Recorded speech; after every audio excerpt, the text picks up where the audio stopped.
Netflix की 5 एकदम latest web series आपको बताता हूं जो इसी महीने रिलीज हुई है, जो एक ही सीजन में खत्म हो चुकी है। तो आपको अगर कोई ऐसी वेब सीरीज देखनी है जिसको देखने में ज्यादा टाइम भी ना लगे, जो हिंदी डब में भी अवेलेबल हो और जिसको देखे एक अच्छा खासा टाइम पास हो जाए, तो ये 5 वेब सीरीज आप जरूर चेकआउट कर सकते हो। और ये कोई रैंकिंग वीडियो नहीं होने वाली, तो मैं 1 से लेकर 5 तक आपको वेब सीरीज बताऊंगा, उसमें से कोई भी आप उठा के देख सकते हो। और इनमें से 2-3 वेब सीरीज ऐसी है जिसे देखते हुए नेटफ्लिक्स के ऊपर जो नेक्स्ट एपिसोड वाला ऑप्शन होता है ना, वो आप हर बार दबाने वाले हो, क्योंकि आप एक ही बारी में खत्म कर दोगे भाई। बिना ज्यादा बातें करें लिस्ट को शुरू करते हैं। Number 1 his and hers. भाई ये वेब सीरीज इतनी ज्यादा हाइप्ड है इस टाइम, दुनिया का हर एक बंदा इस वेब सीरीज की बात कर रहा है कि भाई देखो देखो जाके देखो। इसका जो लास्ट वाला ट्विस्ट है उसको कंपेयर किया जा रहा है सीधा सीधा बिहाइंड हर आइज जैसी सीरीज के साथ, जो कि एक और नेटफ्लिक्स की वेब सीरीज है। And behind her eyes is one of my favourite when it comes to plot twist. तो हाँ, हिज एंड हर्स ये वेब सीरीज आपको वो मजा बिल्कुल दिला सकती है। सिर्फ 6 एपिसोड्स के अंदर एक हस्बैंड वाइफ की जोड़ी है। हस्बैंड डिटेक्टिव है, वाइफ जर्नलिस्ट है, पर बात यह है कि दोनों साथ में नहीं रहते और उनका जो टाउन है उसमें एक बहुत ही भयंकर मर्डर हो चुका है एक लड़की का, जिसे 40 बार चाकू के साथ स्टैब किया गया है। अभी पहले ही एपिसोड के अंदर वो ट्विस्ट मिल जाता है कि वो जो लड़की है, मतलब मैं बताऊं या ना बताऊं, चलो छोड़ो बरे, आप देख लेना खुद ही। सीरीज की सबसे बढ़िया बात है कि भाई एपिसोड को जिस तरीके से एंड किया गया है, हर एपिसोड के एंड में वो आपको छोटा सा ट्विस्ट डाल ही देते हैं कि आप नेक्स्ट एपिसोड देखने में मजबूर हो ही जाओगे। मैं पर्सनली बोलूं तो भाई वो जो लास्ट वाला ट्विस्ट था ना, वो मैंने रील स्क्रॉल करते करते देख लिया यार। भाई अभी तक रिग्रेट हो रहा है कि अगर वो ट्विस्ट मुझे ना पता होता तो भाई मेरा दिमाग भी ब्लो होने ही वाला था। क्योंकि वो जो ट्विस्ट है ना भाई, वो सीरीज को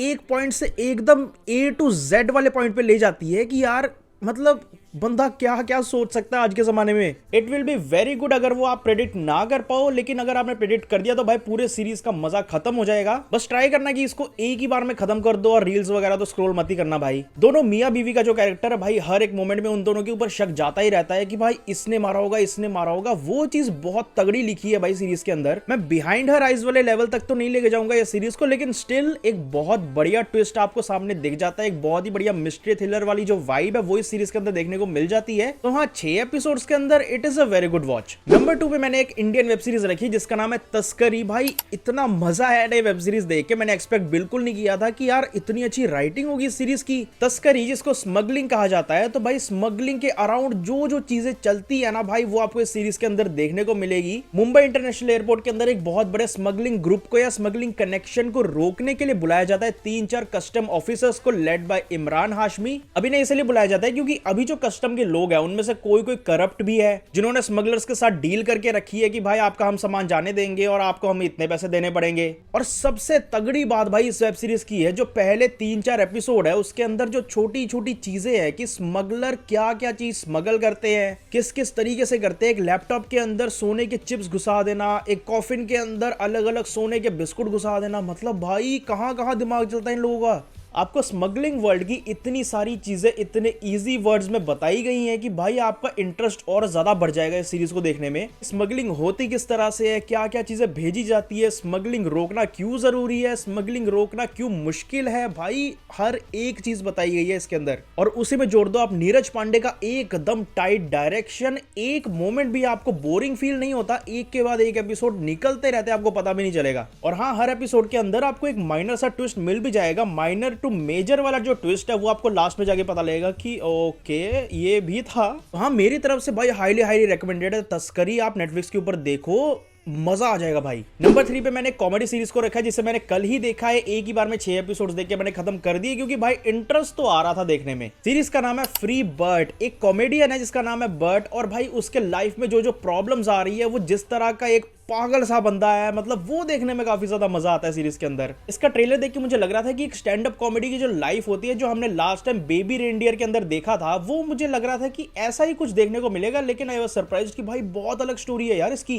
कॉमेडियन वाले एस्पेक्ट को हटा के एक ऐसा मैसेज लिया गया है कि जो एक इंसान है वो कैसा भी हो, अच्छा हो खराब हो, जब वो अपने आप की असली आइडेंटिटी हटा के एक सोशल लाइफ के अंदर फिट होने की कोशिश करता है, तो उसको क्या क्या प्रॉब्लम्स आते हैं। और वो चीज को लेके एक बढ़िया स्टोरी विद बढ़िया बढ़िया डायलॉग्स विद बढ़िया कॉमिक टाइमिंग्स आपको देखने को मिल जाएगी इस सीरीज के अंदर। हाँ, आपको बहुत ज्यादा out of the box comedy देखने को नहीं मिलेगी कि भाई आप हंस हंस के पागल ही हो जाओगे, वैसा कुछ नहीं होने वाला। बस आप एक अच्छा टाइम पास कर सकते हो 6 एपिसोड के साथ। और हाँ, ये सीरीज बहुत ज्यादा ए रेटेड है। इसके अंदर के जो डायलॉग्स है, इसके कन्वर्सेशंस है, वो आप नॉर्मली तो नहीं सुनना चाहोगे घर के अंदर। किसी किसी मोमेंट्स में आपको कॉमेडी ओवर एग्जैजरेटेड फील हो सकती है, लेकिन मतलब अच्छा खासा टाइम पास हो जाता है क्योंकि सिर्फ 6 एपिसोड्स है यार। अगर आप हार्लन कोबेन के नॉवेल्स, उनकी मिस्ट्री थ्रिलर्स उनकी राइटिंग के फैन हो तो नेक्स्ट सीरीज आपके लिए जिसका नाम है रन अवे। एक लड़की का कोई तो ट्रॉमा उसको काफी ज्यादा परेशान कर रहा है, वो घर से भाग जाती है, उसके बॉयफ्रेंड का उसी टाइम मर्डर हो जाता है। तो यही इसका बेसिक प्लॉट है और इस प्लॉट को लेते हुए जो थ्रू आउट 8 एपिसोड्स में स्टोरी दिखाई जाती है, काफी ज्यादा हार्लन कोबिन जैसी फील हो जाती है कि हाँ आपको स्लो बर्न वाली फीलिंग भी आएगी और साथ साथ में कोई ऐसे ऐसे ट्विस्ट भी डाल देते हैं वो जो आपका इंटरेस्ट नहीं तोड़ते।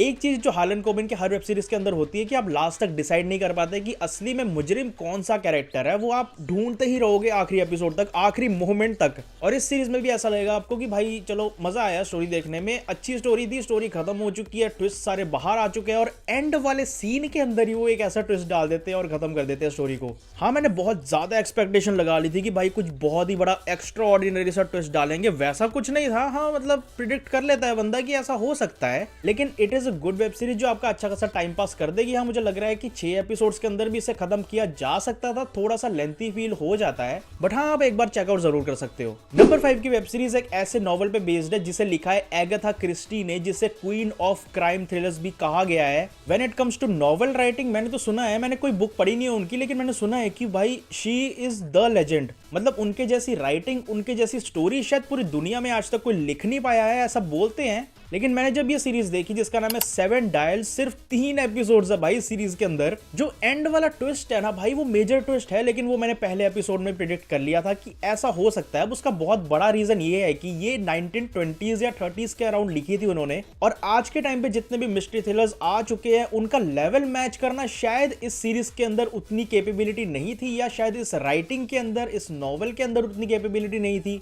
पर 3 एपिसोड्स में कोई बुरी सीरीज नहीं है, क्योंकि तीसरा एपिसोड ठीक है, मतलब अच्छा है, मजा तो आता है आपको देखते हुए। ये जो 5 वेब सीरीज मैंने आपको बताई है, इसमें से रैंडमली कोई भी एक उठा के देख लो, आपका अच्छा खासा टाइम पास हो जाएगा। जो पहली 3 वेब सीरीज है वो तो भाई मस्ट वॉच है, वो आपको देखनी ही पड़ेगी क्योंकि दे आर वेरी गुड। ऐसे ही और रिकमेंडेशंस के लिए मेरे चैनल को आप सब्सक्राइब करके रख सकते हो, मेरे इंस्टा वाले पेज को भी फॉलो कर सकते हो जिसका लिंक मैं आपको डिस्क्रिप्शन में दे दूंगा। बाकी वीडियो आपको कैसी लगी कमेंट्स में जरूर बताना, वीडियो अच्छी लगी हो तो अपने दोस्तों के साथ शेयर जरूर करना, और मैं आपको मिलता हूं नेक्स्ट वीडियो में।